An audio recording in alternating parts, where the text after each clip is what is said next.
Hello, my name is Hello. Rytis Beresnevičius from Aero News, speaking during Aero Convention Digital Week. Today I'm with Chief Executive Officer of Aero Georg Eberhard, discussing possibly one of the most important factors of an airline's financial health, its revenue. So, first of all, hello, Jörg. How are you? How are things going? I'm fine. Hello, Jonas. Hi. So, in general, what was the mood among the top-level executives before the crisis about the revenues, the revenue streams, and in general, what was the mood in Europe? I think we came out of a very positive period before the crisis. We had a successful year 2019, and 18 was even better. So it hit us really in a period where we had a lot of plans to increase capacity, where there has been a lot of ideas also to invest into innovations. All plans that we then, with the beginning of the crisis, we had to suspend. Yeah, so you briefly mentioned capacity there. In the Italian market, for example, 2 airlines went bankrupt even before the pandemic, namely Air Italy and Ernest Airlines. Did you have any plans to bounce on the opportunity before the pandemic and maybe during the summer 2020 season? For the Italian market, it has to be said that before the pandemic, there was a lot of overcapacity from our point of view. Yeah. And the business model of Aero is basically feeding the hubs of Lufthansa Group. It's Frankfurt and Munich. So there's not much overlap with the business models of the other carriers you mentioned. And now we see as this capacity is moved out of the market, we might see some opportunities also as Aero to do some point-to-point flying. As we already started in Italy, we took up routes from Florence to Sicily, for example. There might be in the future, we hope there could be some more opportunities in the future as before the pandemic. Sure, okay. So are you surprised about the fact that there were no high-profile airline liquidations so far during the crisis? No, I think even though in this business we have not too much working capital, but at least everybody had some cash for several weeks or months. And most airlines then used also this short-term work schemes depending on the country they are based in. And then lately, all the big airlines received state aid, so that gave us the time to breathe, the time to settle and to restart. Yeah. So this is more or less the situation. Of course, if it takes another 6 months, the situation as it is, we as Air would have severe problems. Okay, are you planning to apply for state aid, or are you reliant on Lufthansa for increased liquidity? We are already receiving money from the state in the so-called Cassa Integrazione, as most of our employees are still at home. So the state in Italy is compensating partly the personal cost. As other states are doing as well. And then there's another initiative with a new law in Italy to grant also state aid to Italian airlines, but we don't know yet how this will be executed, as the law or this decree is being publicated only 2 weeks ago. Okay, fair enough. So I think it's a good time to switch to the topic of revenue right now. So one interesting fact I found that in July 2019, Aero introduced new pricing systems to meet the passenger needs and seemingly increasing the range of potential customers on board the airline's aircraft. Could you expand on your thought process behind the price systems? We have been started more than a year ago. We started a integration commercial integration projects together with our mother company Lufthansa. So the idea was to integrate Air Dolomiti much closer into the Lufthansa commercial systems. And among these systems, it's not only revenue management but also pricing. Yeah. And hopefully we can continue this project, because the projects with the beginning of the crisis have been suspended as well, of course, because it generates cash out. Yeah. And we reduced all activities that generate cash out in this situation. But hopefully we might take this project up again, so that Air Dolomiti in the future would be integrated much closer into the Lufthansa IT commercial world, meaning that we will have much more possibilities in pricing, also in real-time pricing, the system where Lufthansa Group invested a lot in. So from our perspective, within the last 3 months of this year, we could take this project up again. Okay. So how do you think a diverse product on board could help an airline navigate the crisis? Firstly, it has been said that we depend a lot on the regulations that we face. Currently, there's not so clear yet what will be the regulations in a new normal, how we call it, after the crisis. We are still, don't forget, we're still in the crisis. It's not yet say separated. So the question is what this regulation will allow us to do as an onboard product, or also even the product on ground. We also consider the product not only the onboard but also the part on ground. And within these regulations, we try to move. Of course, we want to come back to this passenger-oriented, this client-oriented approach we had before. As you might know, we offered much more than usual point-to-point airline offers.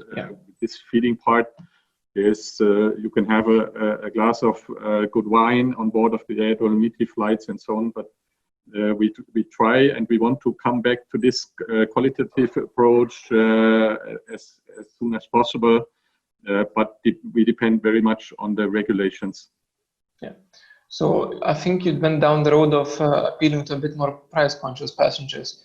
Yet, as you mentioned, the product on board even includes a glass of wine on Air Dolomiti flights. So how difficult is it to balance these two things in general, like the price-conscious passengers and the great passenger experience on board as well, during in general and during a moment of crisis?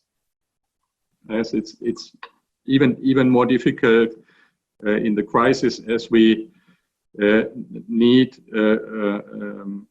urgently. We have to plan our liquidity in a much different way than before.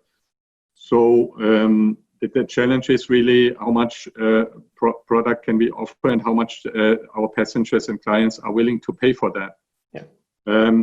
As nobody knows, there are some projections, some ideas, some scenarios, but nobody knows exactly what happens, and also about the behavior of our customers will change after the crisis. We don't know. So the only thing is that we can try, that we can experiment some element and see how the response of the market are. And if the response is possible, then we continue that way. We are more in a try and error phase than ever. Also because of the planning of our capacity that we do on a monthly basis. So we don't know yet what we will fly in the second half of July, for example. And this is much different than before, but gives us, on the other hand, gives us the opportunity to rethink, to maybe restructure some elements we had before, and put on test some ideas, some projects, and this is I would say it's unique, and in this industry since more than 25 years. So it's really a big challenge on this. So I think the general consensus among the industry was that as time went on, airlines unbundled things out of the ticket. So, for example, seat reservations, carry-on baggage as well. Do you think airlines, once the crisis passes, or is it, well, during currently, do you think they will once again bundle those items, or it will again maybe unbundle even more stuff from the ticket? From my point of view, the unbundling is going on, so maybe accelerating even. Yeah. But also a technical question, how you're able in the reservation systems to really separate also the single elements of the product and to price them. But I think it's a trend that will go on and maybe even accelerate it.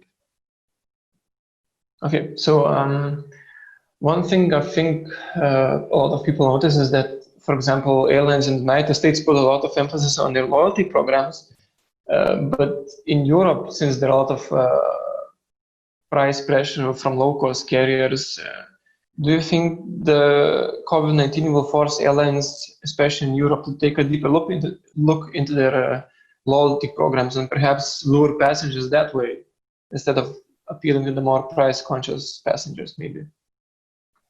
Well, I think we have to take this opportunity to take a look into all part of the supply chain, also from the passenger perspective, as we did before. But right now we have the opportunity to change it in a much more revolutionary way than before, as we were more in an evolution.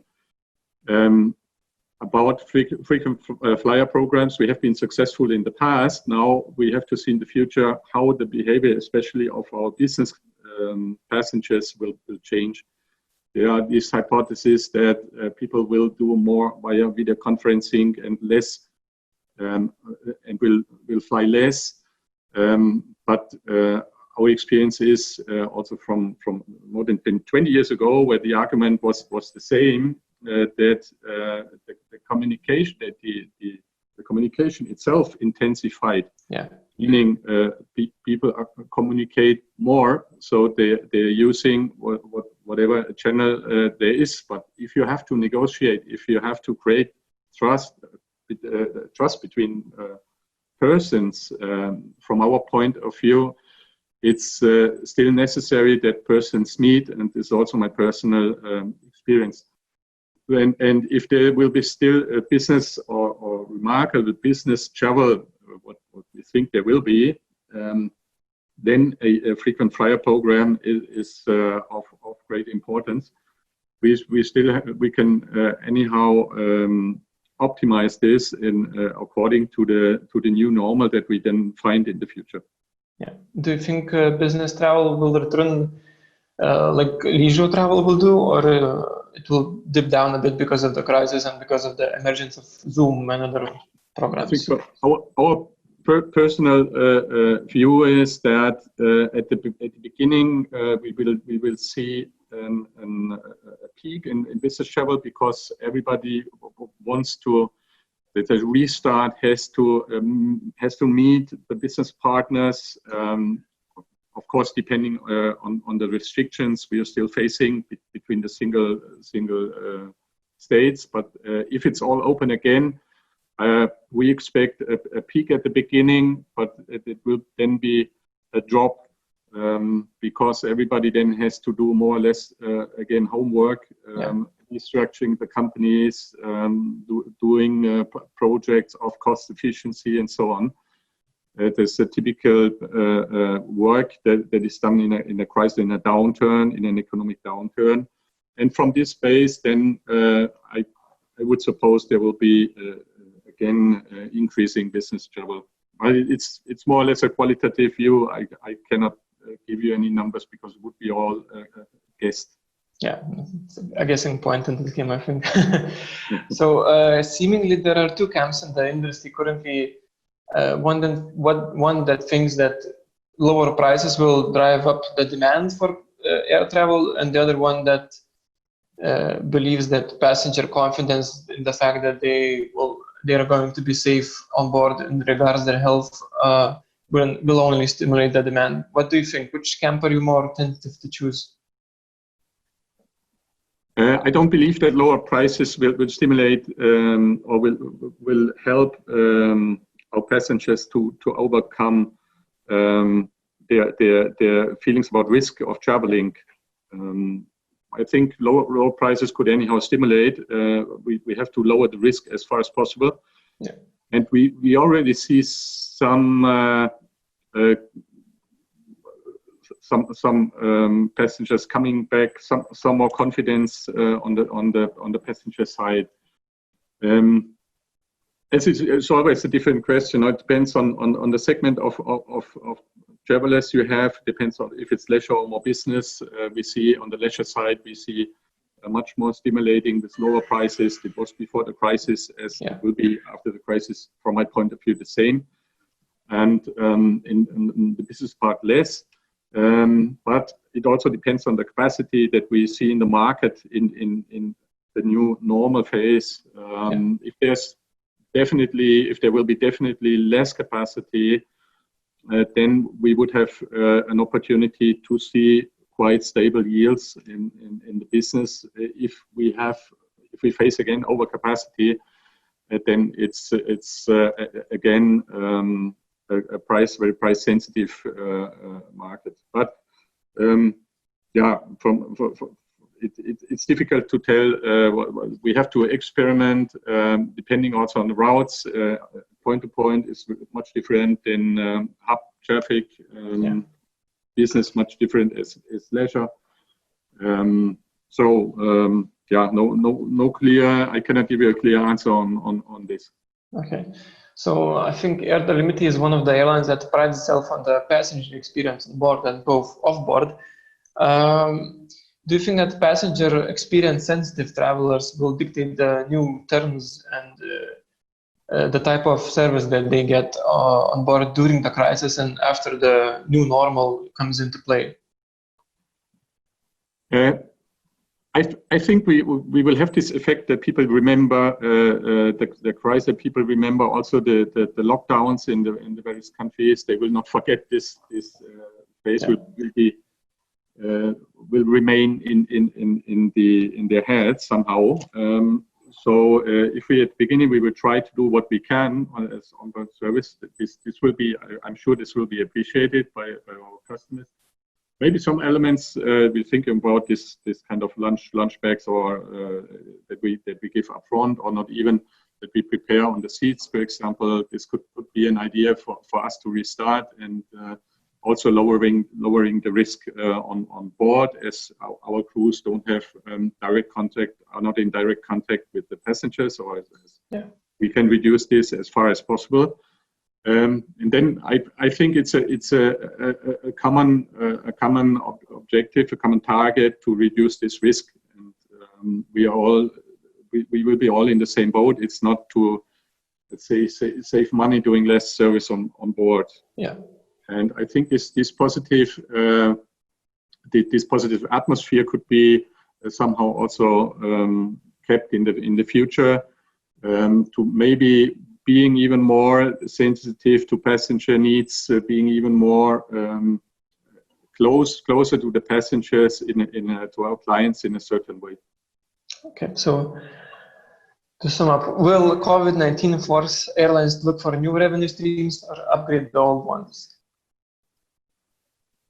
I think we already had very close,